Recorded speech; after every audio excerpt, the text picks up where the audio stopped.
بسم اللہ الرحمن الرحیم۔ السلام علیکم ورحمۃ اللہ۔ آج میں بہت اہم موضوع کے اوپر آپ لوگوں سے بات کروں گی۔ صبر اور برداشت میں کیا فرق ہے؟ بہت سے لوگ تو یہ سمجھتے ہیں کہ یہ دونوں ایک ہی کیفیت ہے، لیکن ان میں بہت تھن لائن لیکن بہت واضح ایک لکیر اور فرق ہے، جس کو آج ہم ڈسکس کرتے ہیں۔ پہلے میں صبر کو ڈیفائن کروں گی اور برداشت کو آپ لوگ خود سمجھ پائیں گے کہ دراصل وہ کیا ہے۔ صبر کا اگر ہم لفظی معنی دیکھیں تو اپنے آپ کو یا اپنی نفس کو کسی کام سے روکنا یا اپنی نفس پر قابو پانا۔ اب اس کی بھی 3 کیٹیگریز ہیں صبر کی۔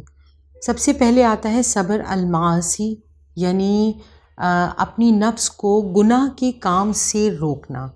اب آپ کا کتنا بھی وہ کام کرنے کا دل چاہ رہا ہے، لیکن آپ نے اپنی نفس پر قابو پا کے اس کام کی طرف نہیں گئے اور آپ نے وہ گناہ کا کام نہیں کیا۔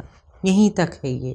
اس کے بعد جو صبر کی دوسری فارم آتی ہے صبر اطاعت، یعنی اللہ کی احکامات کی پیروی کرنا اور اپنی نفس کو مائل کرنا اس طرف کہ ہمیں اللہ کے حکم کی پیروی کرنی ہے۔ تو صبر المعاصی یعنی آپ نے گناہوں سے اپنے نفس کو روکا، اور پھر اس کا فلپ سائڈ کہ آپ نے اللہ کے احکامات کی پیروی کرنے کے لیے اپنے دل کو اور اپنے نفس کو مجبور کیا یا مائل کیا۔ اس کے بعد جو تیسری قسم آتی ہے وہ صبر المصائب، یعنی مصیبتوں پر صبر کرنا۔ ہم لوگ جو سمجھتے ہیں، لوگ عموماً جو کانسیپٹ ان کے مائنڈ میں ہے وہ اسی کو صبر سمجھتے ہیں کہ جو مصیبتیں ہمارے اوپر نازل ہوئیں اس پر جو کیفیت اندر آتی ہے وہ ہے صبر۔ لیکن قرآن میں جو اللہ تعالیٰ نے ذکر کیا ہے ان اللہ مع الصابرین، اللہ صبر کرنے والوں کے ساتھ ہے، تو اس میں یہ تینوں کیٹیگریز آتی ہیں، یعنی وہ لوگ، یہ ان لوگوں کے بارے میں کہا گیا ہے جو ان تینوں قسم کے صبر پر ثابت قدم رہتے ہیں۔ اب ہم بات کرتے ہیں برداشت کے اوپر۔ برداشت کیا چیز ہے پھر؟ برداشت محض ایک انسانی رویہ ہے۔ ان دونوں میں کیا فرق ہے اس کے اوپر بات کرتے ہیں۔ دیکھیں، صبر عموماً ان چیزوں پر یا ان معاملات پر انسان کرتا ہے جو انسان کے دائرۂ اختیار میں نہیں ہے۔ مثال کے طور پر موت کا معاملہ ہے یا رزق کا معاملہ ہے، کاروبار میں کوئی بہت بڑا لاس ہو گیا، یا ہمارا کوئی بہت پیارا ہمیں چھوڑ کر چلا گیا، یا انسان کسی موذی مرض میں مبتلا ہو گیا۔ یہاں پر جو کیفیت آئے گی وہ صبر کی آئے گی، کیونکہ یہ وہ ہیں معاملات جس میں انسان کچھ نہیں کر سکتا، انسان کے دائرۂ اختیار میں نہیں ہے۔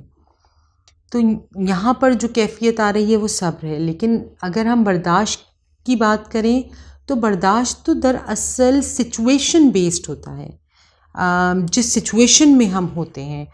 مثال کے طور پر ہمیں بچوں پر بہت غصہ آ رہا ہے، لیکن ہم اس غصے کو باہر نہیں آنے دے رہے، کیونکہ ہمیں اس چیز کی اویئرنیس ہے کہ بچوں پر اگر غصہ کیا جائے یا ان کی تذلیل کی جائے تو وہ چیز ان کی شخصیت کے لیے نقصان دہ ہوتی ہے۔ تو یہاں جو کیفیت آپ کے اندر آ رہی ہے وہ برداشت ہے، آپ اپنے غصے کو ڈیلیبریٹلی باہر نہیں آنے دے رہے۔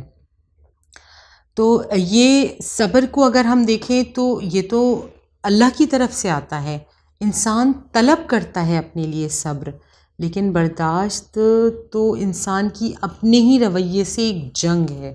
اس کی ایک اور بہت بڑی اگزامپل میں آپ کو دیتی ہوں کہ اگر کسی محفل میں آپ بیٹھے ہوئے ہیں، اکثر بات چیت میں 2 لوگوں میں اتفاق رائے نہیں ہوتا، وہاں آپ اپنی بات نہیں کہتے صرف یہ سوچ کر کہ اگر میں نے اپنی رائے کا اظہار کر دیا تو کوئی بدمزگی ہو سکتی ہے، تو ایسی صورت میں آپ نے ہولڈ کیا اپنی رائے کو، آپ نے صرف اس مصلحتاً ہولڈ کر لیا۔ تو یہاں جو چیز آپ کے اندر آ رہی ہے وہ ہے برداشت۔ کوئی آپ کو کچھ کہہ کے چلا گیا، آپ کو برا لگا، لیکن آپ کے پلٹ کے آپ نے جواب نہیں دیا کہ کہیں تعلق خراب نہ ہو جائے۔